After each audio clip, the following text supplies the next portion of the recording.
Hello friends, welcome to Sri Tamil channel. இன்றைக்கி நம்ம பார்க்க போகிறது என்னன்னு பார்த்தீங்கன்னா மசாலா பொரி. குழந்தைங்கள்லேருந்து பெரியவங்க வரைக்கும் எல்லோருக்குமே ரொம்ப பிடிச்ச தள்ளுவண்டி கடைகளில் கிடைக்கிற மாதிரியான மசாலா பொரியை வீட்டில் எப்படி செய்யலாம் தான் இன்றைக்கி நம்ம பார்க்க போகிறோம். முதல்ல ஒரு பவுலில் 2 கப் பொரி எடுத்துக்கோங்க. பொரி கிறிஸ்பியாக இல்லைன்னா 1 நிமிஷம் பேனில் போட்டு லேசாக சூடு பண்ணிவிட்டு அதுக்கப்புறமா எடுத்துக்கோங்க. அடுத்து கொஞ்சமாக அச்சு முறுக்கு உடச்சி சேர்த்துருக்கேன்.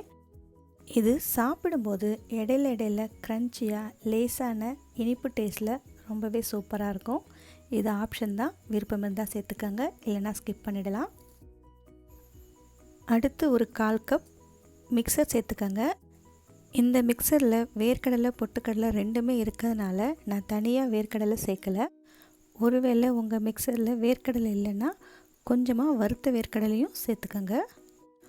உங்களுக்கு வெங்காயம் தக்காளி பொரியில் சேர்க்குறது பிடிக்கல அப்படின்னா நீங்கள் இப்போ இது கூட 1 ஸ்பூன் தேங்காய் எண்ணெய், ஒரு 1/2 ஸ்பூன் மிளகாய்த்தூள், கொஞ்சமாக உப்பு சேர்த்து நல்லா கலந்து விட்டு சாப்பிட்டாலே ரொம்பவே சூப்பராக இருக்கும். ஆனால் நாம் இன்றைக்கி ரோட்டு கடையில் கிடைக்கிற மாதிரி மசாலா பொரி செய்ய போகிறோம் அப்படின்றதுனால ஒரு சின்ன சைஸ் பெரிய வெங்காயத்தை நல்லா பொடியாக நறுக்கி சேர்த்துக்கோங்க. அடுத்து ஒரு 1/2 தக்காளியை தக்காளியில் உள்ள இருக்க விதையெல்லாம் எடுத்துட்டு நல்லா பொடியாக நறுக்கி சேர்த்துக்கோங்க. சில பேருக்கு தக்காளி பிடிக்காது அப்படின்றவங்க தக்காளியை ஸ்கிப் பண்ணிடலாம். அடுத்து கொஞ்சமாக துருவிய கேரட் சேர்த்துக்கோங்க. உங்கள் விருப்பத்துக்கு ஏற்ப காய்கறிகளை கூட குறைய சேர்த்துக்கோங்க. கொஞ்சமாக நறுக்கிய கொத்தமல்லி சேர்த்துக்கோங்க. அடுத்து உங்கள் விருப்பத்துக்கு ஏற்ற மாதிரி மிளகாய்த்தூள் சேர்த்துக்கோங்க. மிளகாய்த்தூளுக்கு பதிலாக சாட் மசாலா கூட கொஞ்சமாக சேர்த்துக்கலாம்.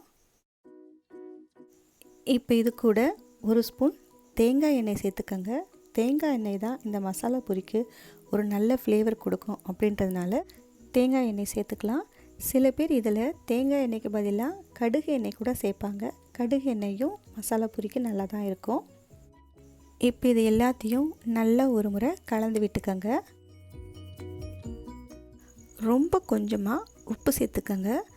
பொரியிலையும் மிக்சர்லேயும் உப்பு ஏற்கனவே இருக்குது அப்படின்றதுனால 1/4 ஸ்பூனுக்கும் ரொம்ப கம்மியாக உப்பு சேர்த்துக்கோங்க.